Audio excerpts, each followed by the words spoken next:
Porque de tal manera amó Dios al mundo, que ha dado su Hijo unigénito, para que todo aquel que en Él cree no se pierda, mas tenga vida eterna. Juan capítulo 3, versículo 16.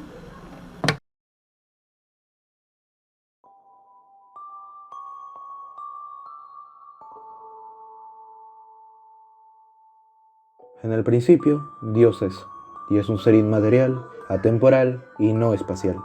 Él no fue creado por nadie ni se creó a sí mismo. Él ha sido siempre y nunca dejará de ser en la eternidad, donde no existen conceptos del futuro ni pasado, sino un eterno presente. Dios es un solo ser, una sola esencia, una misma voluntad que se divide en tres personas divinas, no en tres dioses. El Padre, el Hijo y el Espíritu Santo. A esto se le llama Trinidad. Dios es el Padre, el Hijo y el Espíritu Santo, pero el Padre no es el Hijo no es el Espíritu Santo y el Espíritu Santo no es el Padre. Dios es perfecto, no hay en su ser defecto alguno, pues todo lo conoce y todo lo que quiere puede. Pero más allá de sus cualidades perfectas intelectuales y de poder, su esencia lo conforma el amor. El que no ama no ha conocido a Dios, porque Dios es amor. Dios es todo lo bueno y fuente de todo lo bueno. La justicia, la misericordia, la amabilidad, la valentía, la prudencia y todo otro valor moral o intelectual nace de Dios.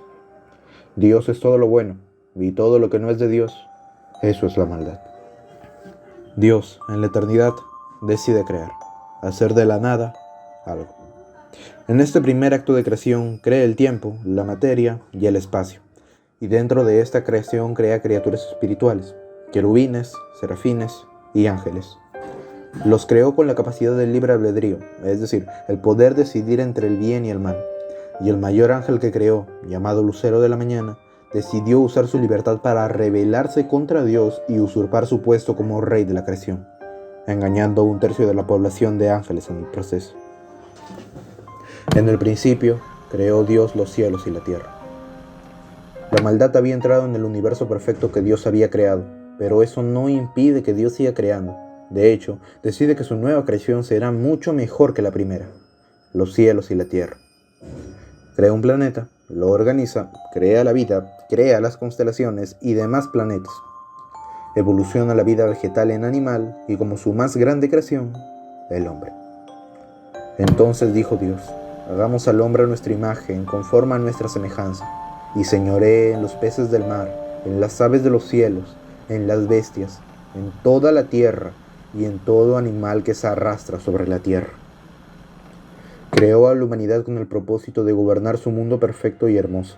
Por eso lo hizo compartiéndole sus características de inteligencia y amor, como representantes suyos en la tierra.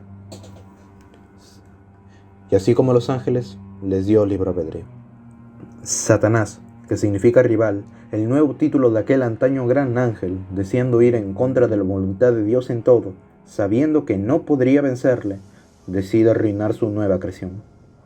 Sabiendo de la libertad humana, les tienta a seguir su propia voluntad y gobernar el mundo de la manera en que les plazca, prometiéndoles de esta manera hacerse tan grandes como Dios. Y la humanidad comete el pecado original, la desobediencia contra Dios.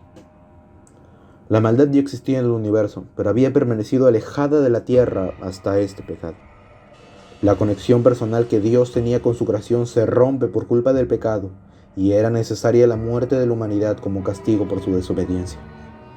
Pero Dios, no queriendo que ninguno perezca, sino que todos procedan al arrepentimiento, ideó un plan de redención con el que la humanidad podrá recuperar su relación con Dios, el Evangelio. El Evangelio, que significa la buena noticia, se le es comunicado a la humanidad. Y pondré enemistad entre ti, Satanás, y la mujer, la humanidad, y entre tu simiente y la simiente suya.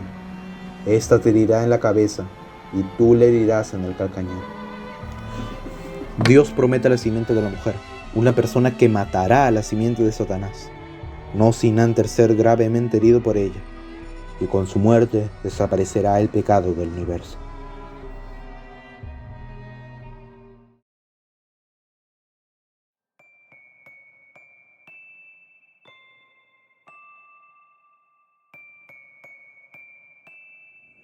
Pero ese plan se cumplirá en un futuro, pues en los tiempos después del pecado original la humanidad solo seguiría en degeneración.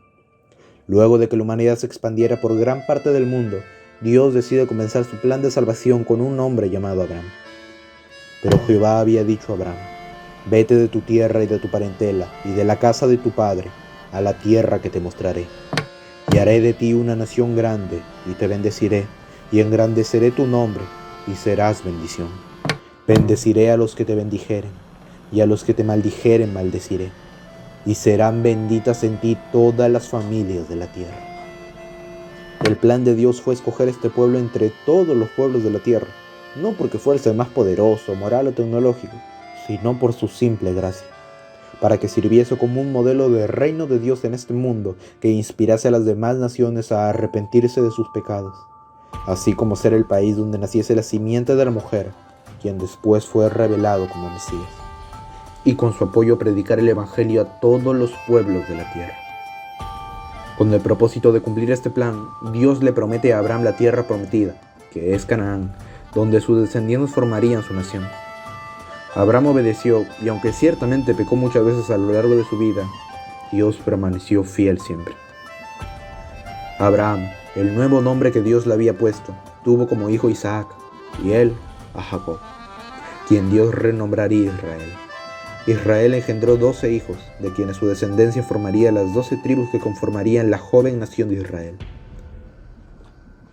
Israel era tan solo una pequeña y débil nación entre todas las de la tierra, por lo que resultó inevitable que fuese esclavizada por una más grande y fuerte, que sería Egipto.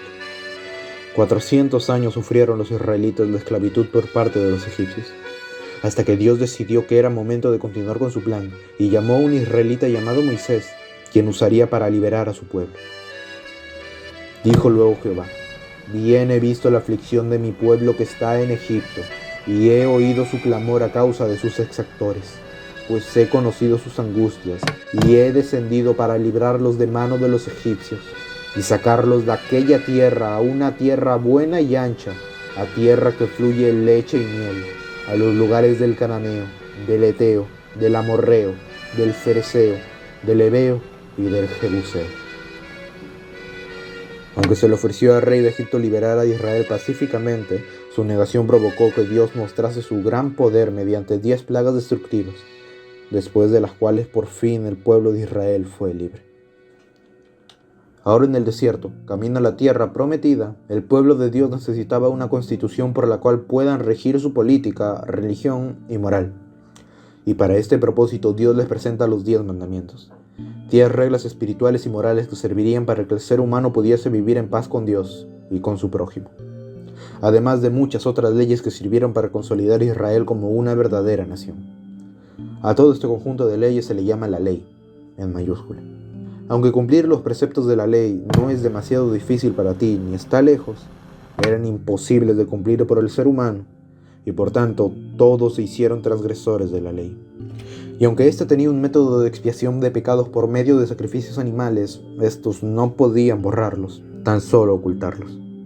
Pero eso no excusa la actitud de los israelitas, quienes, desesperados por las dificultades que Dios permitía en su peregrinaje, decidieron rebelarse una y otra vez, lo que sería representativo en toda su historia.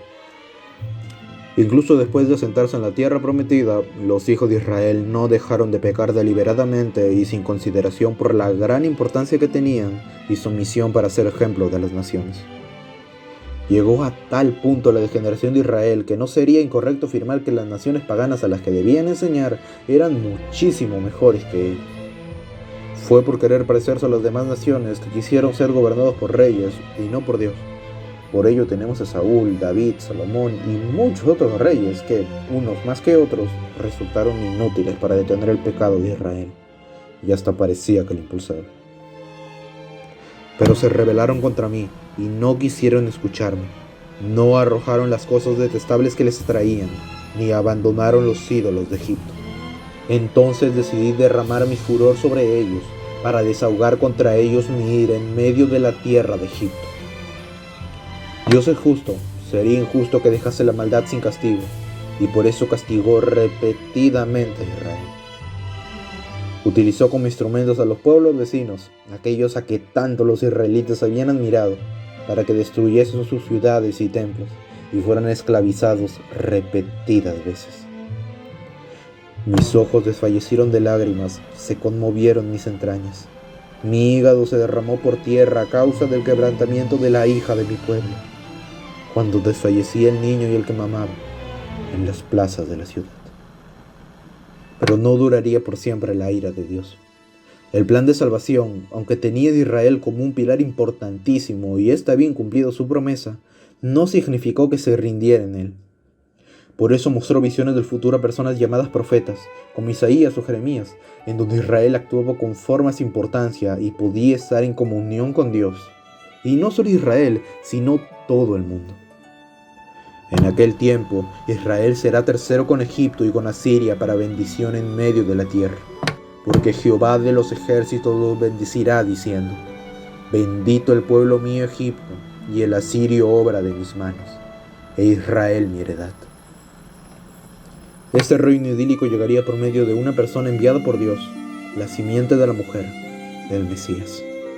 Porque un niño nos es nacido, hijo nos es dado, y el principado sobre su hombro. Y se llamará su nombre admirable, consejero, Dios fuerte, Padre eterno, príncipe de paz. Lo dilatado de su imperio y la paz no tendrán límite sobre el trono de David y sobre su reino, disponiéndolo y confirmándolo en juicio y en justicia desde ahora y para siempre. El celo de Jehová de los ejércitos hará esto. Pero, increíblemente, a pesar de su poder y santidad, sería menospreciado por los hombres y asesinado por ellos mismos. Angustiado él y afligido, no abrió su boca. Como cordero fue llevado al matadero, y como oveja delante de sus trasquiladores, enmudeció y no abrió su boca. Esta primera gran parte de la Biblia se llama Antiguo Testamento y termina inconclusa, en espera del Mesías que traería la reconciliación de la humanidad con Dios por medio de su sacrificio.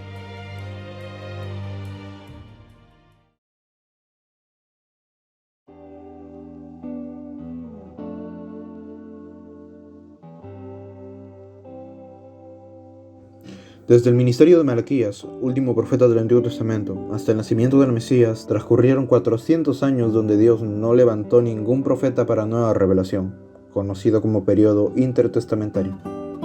Cerca del año 93 a.C., Israel es conquistada por Roma, la potencia mundial de aquella época, y más que nunca los israelitas clamaban la llegada del Mesías. Los eventos del periodo intertestamentario establecieron el escenario para la llegada de Cristo, Mesías en griego, y tuvieron un profundo impacto sobre el pueblo judío. Tanto los judíos como los paganos de otras naciones se sentían cada vez más insatisfechos con la religión.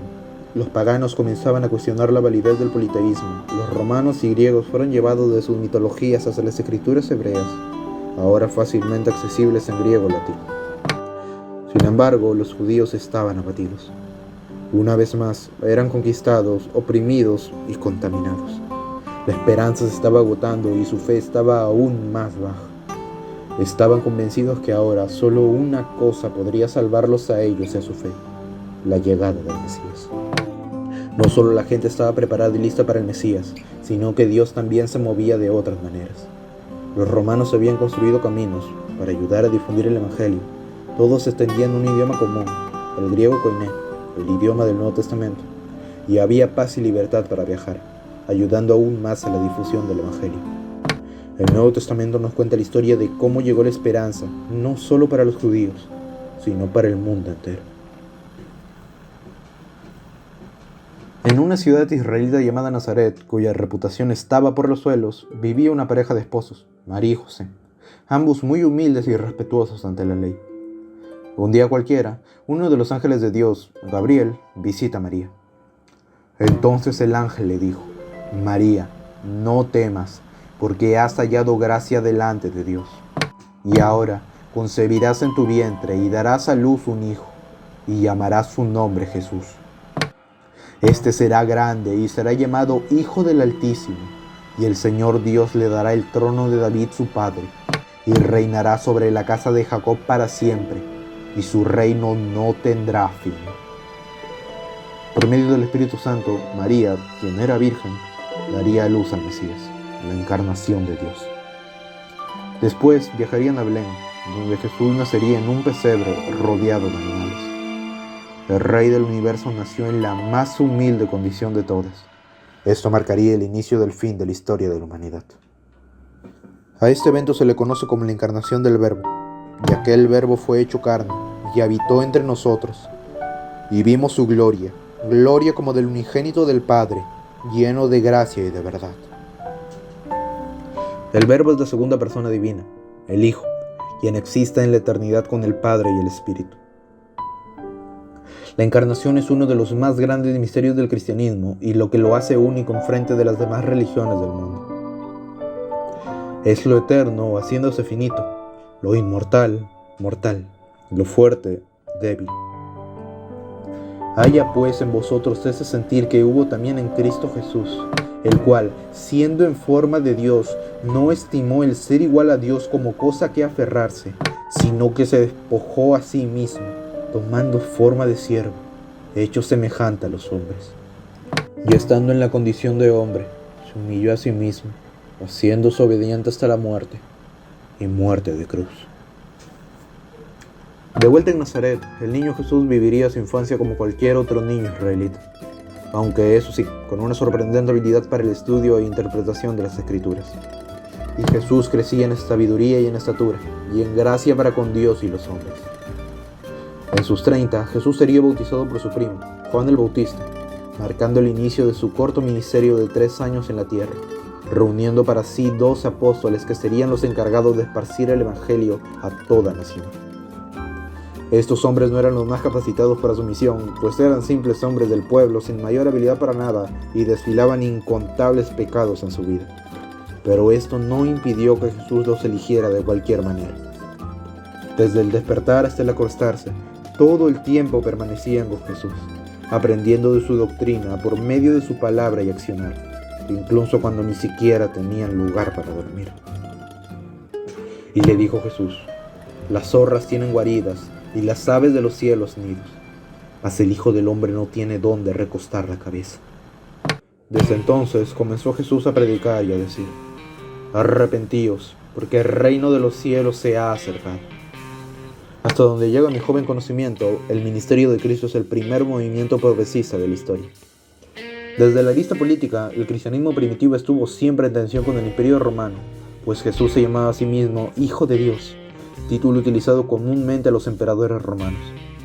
Una traducción más correcta que Reino de los Cielos es Imperio de los Cielos, clara referencia al Imperio Romano, y fue conocido por los romanos como el Rey de los Judíos. En su lista religiosa, la doctrina de Jesús, aunque no contradecía lo dicho por Dios en el Antiguo Testamento, sí contradecía abiertamente la doctrina de los líderes religiosos judíos de la época, como fariseos o saduceos, pues los acusaba de darle más valor a las apariencias que a la verdadera justicia exigida por Dios. ¡Ay de vosotros, escribas y fariseos, hipócritas, porque diezmáis la menta y el eneldo y el comino, y dejáis lo más importante de la ley, la justicia, la misericordia y la fe! Esto era necesario hacer, sin dejar de hacer aquello. Guías ciegos, que coláis el mosquito y tragáis el camello. En su arista moral, Jesús propuso una alternativa de vida al impuesto por la hegemonía cultural que dictaba que la realización personal consistía en acumular posesiones materiales o hacerse de un buen nombre, incluso cuando cumplir esos objetivos significaba realizar acciones inmorales. Actitudes como la humildad, la compasión o la generosidad eran superfluos y no consistían en verdaderos valores, asociando estos con los débiles, pobres y esclavos, mientras que actitudes como el orgullo, el juicio y el egoísmo eran los valores reinantes, asociados con los fuertes, ricos y señores. Oísteis que fue dicho: amarás a tu prójimo y aborrecerás a tu enemigo. Pero yo os digo: amad a vuestros enemigos, bendecid a los que os maldicen, haced bien a los que os aborrecen, y orad por los que os ultrajan y os persiguen, para que seáis hijos de vuestro Padre que está en los cielos, que hace salir su sol sobre malos y buenos, y que hace llover sobre justos e injustos. Jesús vino a dar la vuelta a esta tabla de valores y presentar un reino donde los primeros serán postreros y los postreros primeros, en donde si alguno quiere ser el primero, será el postrero de todos y el servidor de todos, en en donde hay más gozo por un pecador que se arrepiente que por 99 justos que no necesitan de arrepentimiento, y en donde el hombre se opone a su naturaleza pecaminosa de hacer daño, volviéndose hijos de Dios y viviendo como Dios tenía planeado desde el principio. Los cristianos, es decir, los seguidores de Cristo, son llamados a este estilo de vida y agrupados en un organismo llamado Iglesia, que significa asamblea, instituida por Jesús, diseñada específicamente para enseñar la verdadera doctrina cristiana y compartir el mensaje del Evangelio. Pero hay un problema. Jesús dijo: «Sed pues vosotros perfectos, como vuestro Padre que está en los cielos es perfecto». Pero, por supuesto, nadie es perfecto, por cuanto todos pecaron y están destituidos de la gloria de Dios. Y en tal caso, ¿cómo podemos cumplir la voluntad de Dios si nosotros mismos no podemos ser perfectos? Jesús nos pidió algo demasiado para nosotros, pero eso no significa que no podamos cumplirlo, pues en esto se cumple el Evangelio, el plan de Dios para salvación de pecados.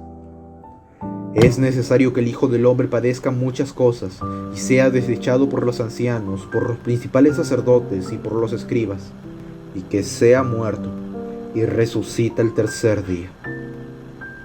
El Mesías, como ya lo habían profetizado los antiguos, sería asesinado, y esto con el fin de servir como sacrificio para limpiarnos de nuestros pecados, el justo por los injustos, para llevarnos a Dios. Pero cuando se sentaron a la mesa mientras comían, dijo Jesús: «De cierto os digo que uno de vosotros, que come conmigo, me va a entregar». A quien se del juicio sacerdotal, en el que se le condenó a muerte, fue al juicio romano, donde, aunque su juez, Pilato, no lo halló merecedor, 3 días después de la crucifixión, en la tumba donde yacía el cuerpo muerto de Jesús, desaparece. Había resucitado. Estas cosas os he hablado para que en mí tengáis paz. En el mundo tendréis aflicción, pero confiad, yo he vencido al mundo. Pero si Jesús fue muerto por el mundo, ¿cómo puede haberlo vencido? Fácil, porque Él es más fuerte que la muerte. Después de pasar unos días con sus discípulos, el Jesús resucitado les ordena: ir y hacer discípulos a todas las naciones, bautizándolos en el nombre del Padre, y del Hijo, y del Espíritu Santo, enseñándoles que guarden todas las cosas que os he mandado. Y he aquí yo estoy con vosotros todos los días, hasta el fin del mundo. Amén. Entonces el Señor Jesús, después de hablar con ellos, fue recibido en el cielo, y se sentó a la diestra de Dios.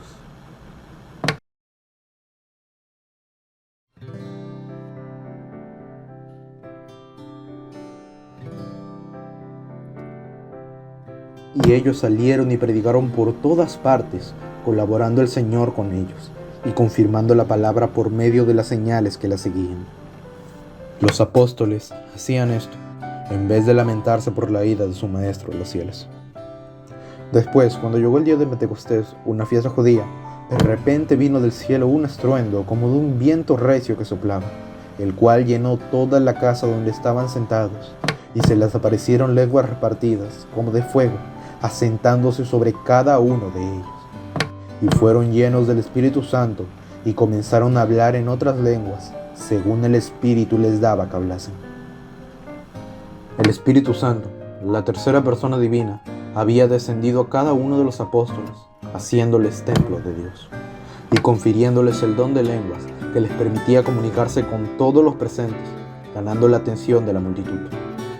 Simón Pedro, quien acostumbraba a liderar entre los apóstoles, no tardó en aprovechar este don ni la atención de la masa, así que predicó: «Sepa pues ciertísimamente toda la casa de Israel que a este Jesús a quien vosotros crucificasteis, Dios le ha hecho Señor y Cristo». Al oír esto, se compungieron de corazón y dijeron a Pedro y a los otros apóstoles: «Varones hermanos, ¿qué haremos?».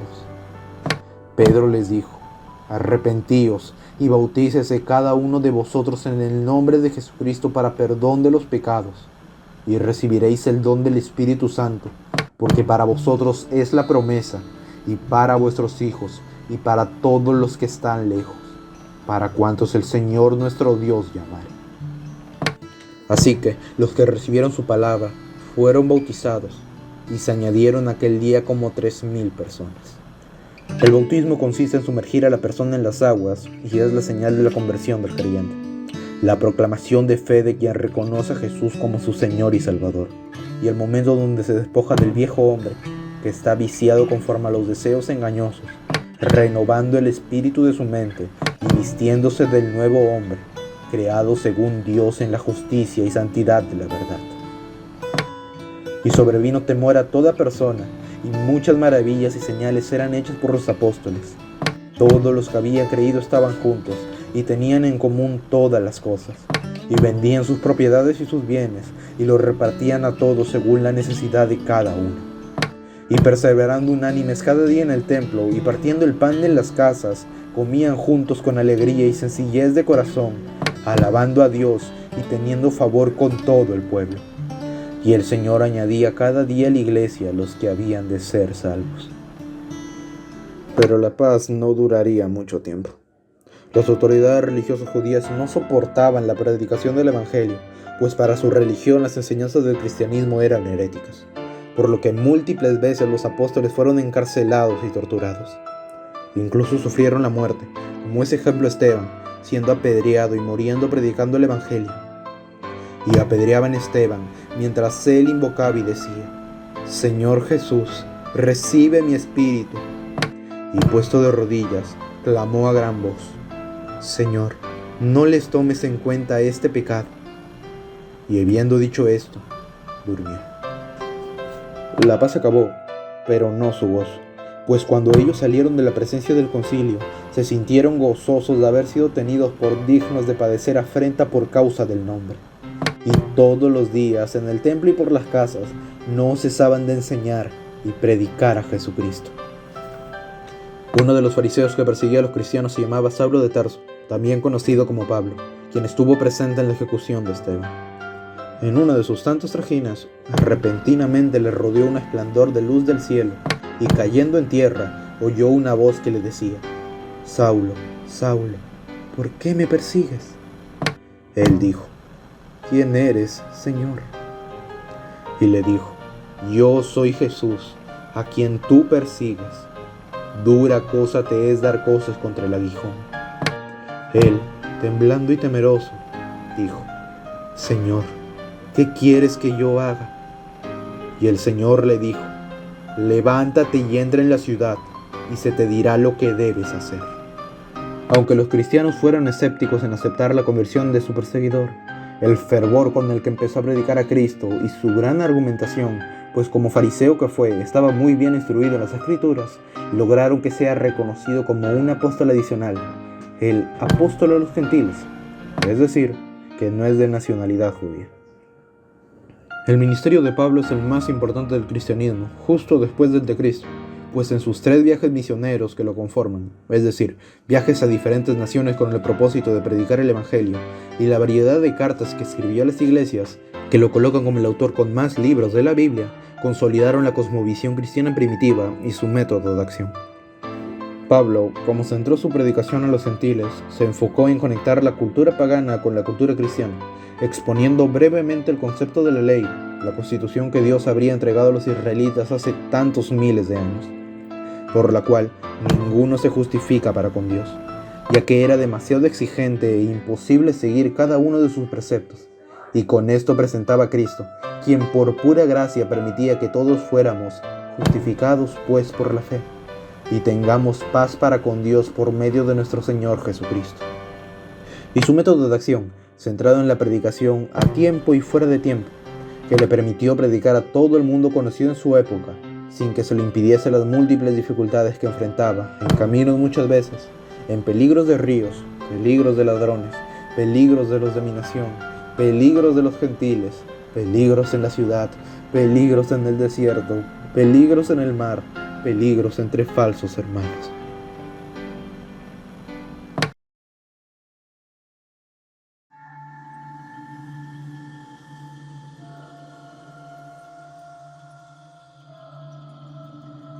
Pero aunque la salvación sea gratis y fáciles los preceptos cristianos, siempre habrá alguien que la rechace.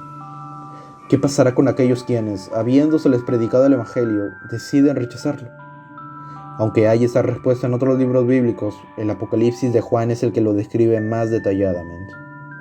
El apóstol Juan, uno de los 12, un día que estaba en la isla llamada Patmos por causa de la palabra de Dios y el testimonio de Jesucristo, yo estaba en el Espíritu en el día del Señor, y oí detrás de mí una gran voz como de trompeta que decía: Yo soy el Alfa y el Omega, el primero y el último. Escribe en un libro lo que ves y envíalo a las 7 iglesias que están en Asia. El libro del Apocalipsis describe los eventos del fin del mundo y el destino final de Satanás y aquellos rebeldes del Evangelio por medio de una cantidad exuberante de símbolos que provocan mucho debate en su significado. Por este motivo, la cronología de los eventos que presenta no es absoluta y se han creado muchas interpretaciones. La sucesión de eventos que expondré no es un dogma, sino tan solo una de las tantas que hay. La tribulación y el sacrificio del Mesías había sido profetizada y ya se ha cumplido. Pero junto a esa tribulación también habría un juicio a todo el mundo pecador, pues Él juzgará entre las naciones, las llenará de cadáveres, quebrantará las cabezas en muchas tierras. Esto ciertamente todavía no se ha cumplido, pues se cumplirá en los eventos del Apocalipsis. Estos son los juicios de Dios con la humanidad que no se ha arrepentido, por lo que los cristianos no tendrán que sufrir todo este tormento. Por eso, justo antes del Apocalipsis, nosotros los que vivimos, los que hayamos quedado, seremos arrebatados juntamente con ellos en las nubes para recibir al Señor en el aire, y así estaremos siempre con el Señor. El arrebatamiento es el evento donde todos los cristianos que siguen con vida en el mundo cuando Cristo regrese, y también los ya muertos, serán salvados de todo el sufrimiento venidero, y esperarán hasta que termine el juicio. Le sigue el ascenso del anticristo al poder, junto al falso profeta, quienes gobernarán el mundo engañando a la gente con promesas de paz, pero que en realidad implantarán un régimen que se oponga a toda doctrina cristiana. Y no solo el anticristo azotará al mundo, pues Dios herirá con diversas plagas al mundo entero, como ya lo hizo antaño con Egipto. El séptimo ángel derramó finalmente su copa en el aire, y una voz poderosa procedente del templo, de junto al trono mismo, clamó: Hecho está. Hubo entonces relámpagos y truenos fragosos, y un terremoto tan formidable como jamás se dio desde el que el mundo es mundo. La gran ciudad se partió en 3, se desmoronaron las restantes ciudades del mundo, y Dios se acordó de la orgullosa Babilonia para hacerla apurar hasta las heces la copa de su terrible indignación. Desaparecieron todas las islas, y de los montes nunca más se supo. Una tromba de granizos descomunales se abatió desde el cielo sobre la gente que, a pesar de todo, y más todavía a causa del azote del granizo, terrible sobremanera, siguió blasfemando contra Dios. Mientras el mundo sufre esto, Cristo se consagrará con la iglesia como marido y mujer en las bodas del Cordero, después de todo lo que tuvo que sufrir en carne. Y oí como la voz de una gran multitud, como el estruendo de muchas aguas, y como la voz de grandes truenos, que decía: Aleluya, porque el Señor nuestro Dios Todopoderoso reina. Gocémonos y alegrémonos y démosle gloria, porque han llegado las bodas del Cordero, y su esposa se ha preparado. Y a ella se le ha concedido que se vista de lino fino, limpio y resplandeciente, porque el lino fino es las acciones justas de los santos. El mundo, ya al borde del colapso, presencia la llegada del Hijo de Dios con toda gloria y poder. Entonces vi el cielo abierto, y he aquí un caballo blanco, y el que lo montaba se llamaba Fiel y Verdadero, y con justicia juzga y pelea. Sus ojos eran como llama de fuego, y había en su cabeza muchas diademas, y tenía un nombre escrito que ninguno conocía sino él mismo. Estaba vestido de una ropa teñida en sangre, y su nombre es el Verbo de Dios. El anticristo, el falso profeta, Satanás y todos sus demonios serán encerrados por siempre en el lago de fuego y azufre, pagando con la eternidad todo el mal causado desde la fundación del mundo. Y el diablo que los engañaba fue lanzado en el lago de fuego y azufre, donde estaban la bestia y el falso profeta, y serán atormentados día y noche por los siglos de los siglos. Este lago de fuego y azufre, mejor conocido como el infierno, creado inicialmente para solo las criaturas espirituales, también contendrá a los rebeldes del Evangelio, y más que un lugar físico, es un estado espiritual. Faltan las palabras para expresar el dolor que significa el infierno, además de ser eterno y ser imposible escapar de él, lo cual genera mucha controversia incluso entre los mismos cristianos. Para comprender mejor el infierno, es necesario recordar que Dios es fuente de todo lo bueno, y por tanto, si podemos sentir felicidad alguna, es porque le heredamos de él. Con esto en mente, el infierno no es más que la separación total de la creación y Dios, con todo el terror, dolor, culpa y tormento que eso conlleva. No un lugar de tortura, pues vivirán su eternidad en la misma forma que vivieron su vida carnal. Después de todo esto, después de la creación y caída de la humanidad, de la muerte y resurrección del Hijo de Dios, comenzará la eternidad. Vi un cielo nuevo y una tierra nueva, porque el primer cielo y la primera tierra pasaron, y el mar ya no existía más. Y yo, Juan, vi la santa ciudad, la nueva Jerusalén, descender del cielo, de Dios, dispuesta como una esposa ataviada para su marido. Y oí una gran voz del cielo que decía: He aquí el tabernáculo de Dios con los hombres, y Él morará con ellos, y ellos serán su pueblo, y Dios mismo estará con ellos como su Dios. Enjuagará Dios toda lágrima de los ojos de ellos, y ya no habrá muerte, ni habrá más llanto, ni clamor, ni dolor, porque las primeras cosas pasaron.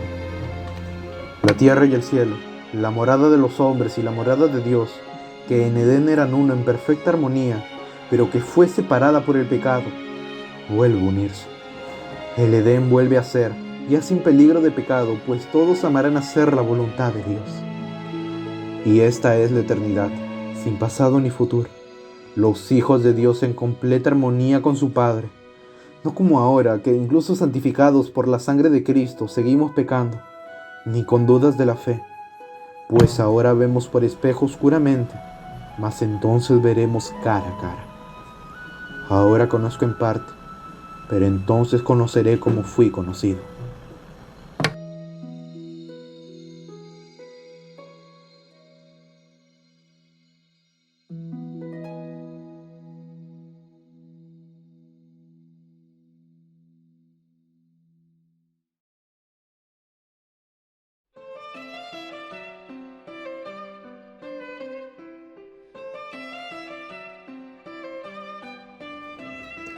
El que da testimonio de estas cosas dice: Ciertamente vengo en breve.